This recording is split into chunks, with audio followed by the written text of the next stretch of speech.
What's going on, everyone? Welcome to another episode of the Fit, Healthy, and most of all, Happy podcast. I'm your coach and host, Josh, here with his co-host and co-coach, KG, and I'm in the house. Today, we're coming at you with an episode. We got 7 tips to increase and boost your metabolism. Let's hear more about it, Kyle. So you might be clicking this, and I promise you we are not going to give you fads. We are not going to be getting you to drink apple cider vinegar at all meals or to drink sort of different teas or just eat 8 meals a day. That's not what we're here to do. Obviously, a lot of people love talking about the term metabolism, and it's a sexy word, right? Boost my metabolism, speed it up, all that great stuff. And some people might be wondering, what is it and what does it actually mean? So to give you a little definition, it's basically how fast your body's engine runs on average over time, and it's going to determine how many calories you actually burn. So if you have a fast metabolism or a high metabolism, it means that you're going to be burning more calories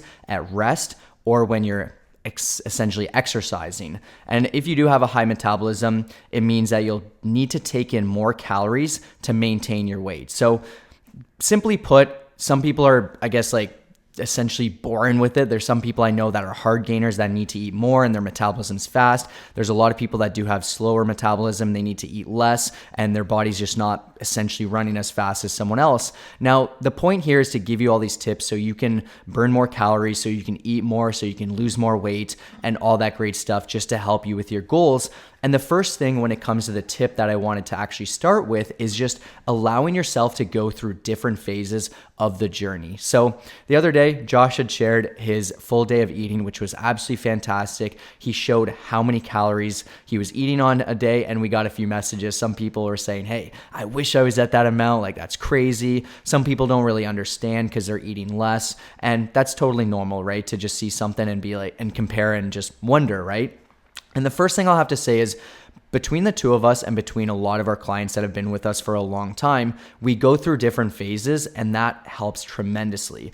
You go through cutting phases, you go through maintenance phases, you go through bulk phases. So that just means, let's say in a bulk, you allow yourself to build muscle, which we'll talk about in a little bit. And by doing these different phases, it allows you to, boost your metabolism, and it allows you to just start eating more, building more muscle, and just go through these different points where so many people mess up their metabolism because they're always in a deficit. They're, for 12 months straight, they're trying to diet, and then they're just at a point where they're not able to essentially speed it up, and they're just kind of struggling, right? So the point is that allow yourself to go through these different phases. Even us, we've gone through many different bulks. We've gone through many different dieting phases, many different maintenance phases. And the people that I find do struggle are the constant dieters, the people who have never done a reverse diet, who have never allowed themselves to go through these different phases. And it can be very challenging when you're doing it by yourself, especially someone who's lost 50 pounds, because you're struggling to want to add more calories in because you're scared of gaining weight. And we actually help a lot of people like that who want to get to the next level, who want to be able to start to eat more. And by having someone by your side, you're going to be able to just feel more comfortable with the decision. So that's the first one. That is a very important tip here. Go through those different phases, but with expertise, I will say it's always better because you'll be guided much better and you'll feel more confident with it for sure. Number 2 is to focus on building high quality muscle. So everyone's different, and I do encourage you to work with what you have. You may be a small person who's more sedentary. You will be having less calories than someone like me, who obviously is a lot bigger, has more muscle, has more years of training. But you can really work to optimize within your factors. And even as Kyle had said, understanding the different phasings, you can finish out a cut, have things be suppressed, work to bridge that up, actually focus on putting on more muscle, more good quality muscle, restarting some those systems that may have been suppressed. So even you have a thing called non-exercise activity thermogenesis called NEAT. That is if you're fidgeting, your hand talk, or you tapping your knee. Our body's pretty smart about this, and our body will naturally do it. And a lot of people say, I'm going to jack up my NEAT, I'm going to walk more, I'm going to wave my hands around more. And that's not the way it works. The point is it's not active. It's just something you do subconsciously. And that is where some people will just be really fidgety. They'll always be moving, and they'll be able to eat way more calories. I have one client who's about 115 pounds, and we can very comfortably eat 2,600 and maintain at that. We can bulk like with about the same calories I eat, which is wild. But there are a whole myriad of factors that go into it. But it's really important you work with what you have first and foremost, instead of being fixated on what other people are eating or doing, whether your calories are low or high. Every body is so unique, and one of the best ways to like really maximize a great metabolism, have more calories, have an efficient body, is to put on more muscle. By having more muscle and less fat, it will actually take more energy to upkeep it, to maintain it, to train with it. And that is where you'll be able to have more food. You'll have a more efficient, stronger metabolism, and just constantly working to remove fat, gain muscle, and just really improve the base of your physique. You're going to get more of a benefit out of this. Yeah, it's fantastic. And, the biggest thing with this episode is just simply their main tips of just being healthy, of being just overall fit, of being just overall in the best shape possible. And when it comes to the word metabolism, like I just want to say, like, the amount of people that throw it around and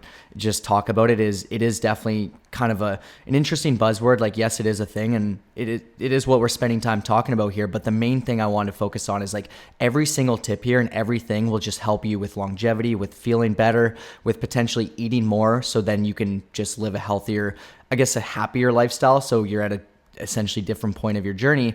And I did want to just kind of mention that because I know sometimes it can be tricky and you hear it all the time, and someone will say, hey, all these different things, which of course we got you in here with that title. But the goal here is just all these tips within just being in a better spot, physically, mentally, emotionally, and health-wise. So simply put, number 3, of course, is just staying active, right? So I do believe, if you have 2 people in front of, one person who's sedentary, one person who's not, let's say you're having the same amount of calories, or I'll give you an example. My one friend, he is 30 pounds heavier than me. I do have more muscle, just, tip number 1 or 2, which Josh has talked about, more experience, of course, but also my activity is just much higher. And that just comes from regular actual activity. So a little bit different than what Josh was talking about. And it's just a couple thousand extra steps. It's standing a bit more. It's a little bit more walking. It's those extra little things that I do believe help out, which in turn will allow you to just start to consume more calories over time. Now, I don't want this to be confused with when you move more, then you instantly eat more. But I do believe just simply staying active, taking the extra longer, way to get there, is something that can 100% impact that. And the amount of people I see that are in the very low movement range, like burning very few calories, getting very few steps, it's pretty crazy. I know it may not be you if you're listening.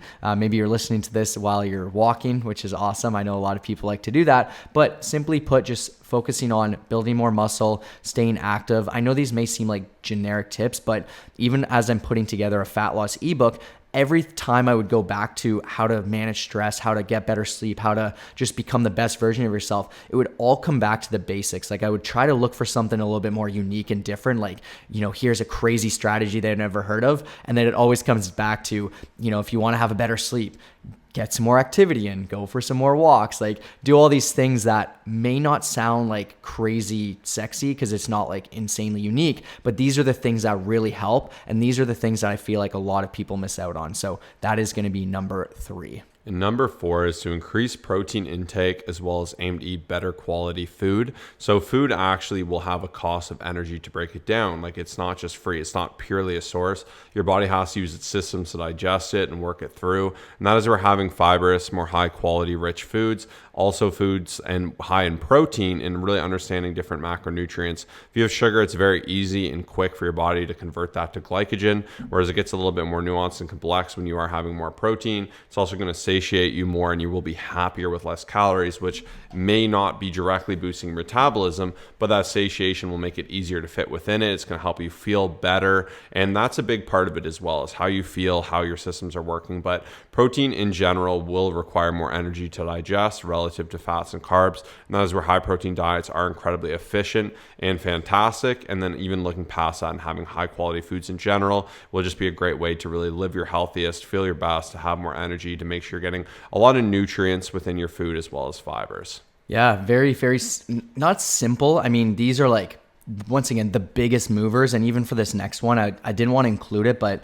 I want people to be on the best track possible with all the things that will make the biggest difference for your metabolism, for your health, for your skin, for your well-being, for your sleep, all that stuff. And it's just simply staying hydrated. And even a bit of mild dehydration can cause your metabolism to slow down slightly. Just making sure that you're simply drinking enough water per day. I know it's so easy for someone out there to, be attracted to a claim. Let's say some sort of supplement company comes out with this metabolism boosting supplement, and you might see that and be like, holy, I don't know what it is, but I want it. $67 monthly subscription. Okay, cool. Let me get on it. Meanwhile, there's other people out there just simply focusing on moving more, going through different bulks and different cycles, myself included here, drinking more water. And they're going to see so many better benefits. And these are the things that are essentially free, right? Like even just simply drinking more water, like that person who will be attracted to that quick fix or that thing that's like a bold claim is the person that might be just not drinking as much water. And these are the things that will be a needle mover. And we want to do a nice little recap of all the most important habits and traits that just lead to being the best version of yourself. So drink more water. You will not regret it. And this is a huge one, and that is getting enough sleep and getting quality sleep. So not just the length of your sleep, but the quality of it. All too often, I come across people, it's very normalized to be like, caffeine doesn't affect me, and they have it late at night, or perhaps you have a glass of wine to unwind every single night. These are things that will absolutely nuke your sleep quality. And if you wear like a sleep tracker or something along those lines, you'll see the effects of it, because we really want to maximize REM, deep sleep, where our body can repair, recover, and heal. And it's absolutely amazing the difference of someone who's well slept versus someone who is not well slept. And just keep in mind, just because your body's adaptable and it does well, even with some of these challenges in front of it, you want to optimize as much as you can. And like I said, this is our time to recover, heal, and repair. And a lack of sleep can really disrupt your metabolism in general. And this can actually lead to weight gain, lack of performance. It can have quite a few ramifications. So it's really important you aim for good quality sleep each night. How much you need will be entirely different and specific to the individual. But you also want to be maximizing for good quality deep sleep where you're not waking up a lot, where you're actually recovering, where you're moving the needle. And the best way to do that is do all the generic sleep tips that we've mentioned a million times before. Dark, cold space, obviously the correct pillow for you, sleeping in the right way, really just being mindful of not having too much caffeine close to bed, not having too much food or water to mess with digestion, and also really just being mindful of alcohol consumption. You do those things, you get into a consistent rhythm, and this will just absolutely be one of the biggest takeaways in terms of boosting your metabolism.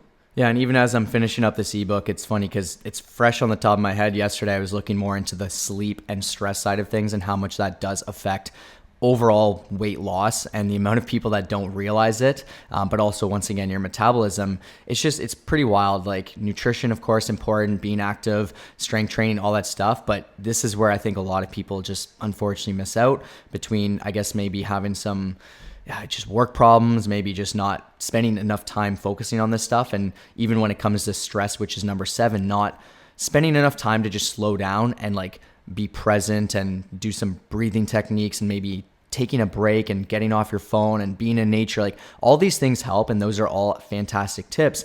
But once again, a lot of people don't realize that chronic stress can absolutely lead to hormone imbalances that can definitely slow down your metabolism. So you might be doing all the right stuff in terms of activity, in terms of nutrition, and then you're just not paying attention to these last two. You might be drinking enough water, but then you say, oh, you know what? I'm moving enough, I'm eating enough, or, I'm having enough protein, and then you just don't care about these things. And it can definitely just have an effect on your hormones and how your body's functioning, even without realizing it. So 100% something to consider and pay attention to. So some of the techniques, like I said, maybe even a little bit of meditation, maybe some journaling to just get your thoughts out, giving yourself enough time before you jump into a crazy work schedule, like giving yourself 30 minutes of me time. Stuff like that can definitely pay off. Of course, working out can relieve stress and all that great stuff. But one thing to consider is everyone's metabolism will be completely different, based off of your age, based off of genetics, based off of your body composition. So we can only do so much, like Josh was saying earlier. And I do believe it's something that can be thought of a little bit too much, but instead focus on these habits that can help produce the most amount of change that can lead you to being the best, healthiest version of yourself. I can't stress that enough. Speaking of stress, funny enough. But anyways, if you're looking to get to the next level, you want someone to give you a game plan, say, hey, this is this is what you need. Here's how you're going to do it. Here's the nutrition protocols. Here's your calories. Here's how we're going to, get you to the next level. Workouts will be taken care of. Everything will be fully customized towards your situation, where you're struggling, where you need more support, and all that great stuff. Simply fill out the form below. It's the first link. It's our website, colossusfitness.com. There's no strings attached. It's free to fill it out. It'll take a few minutes, and then we'll get in touch with you to make sure you're the right fit and give you some more info as to how we can change your life, guaranteed, with our coaching program. And until then, thank you for listening to this episode. Hopefully it changed your life. Follow us on Instagram, and we'll always be there for you. And have a great one. Cheers.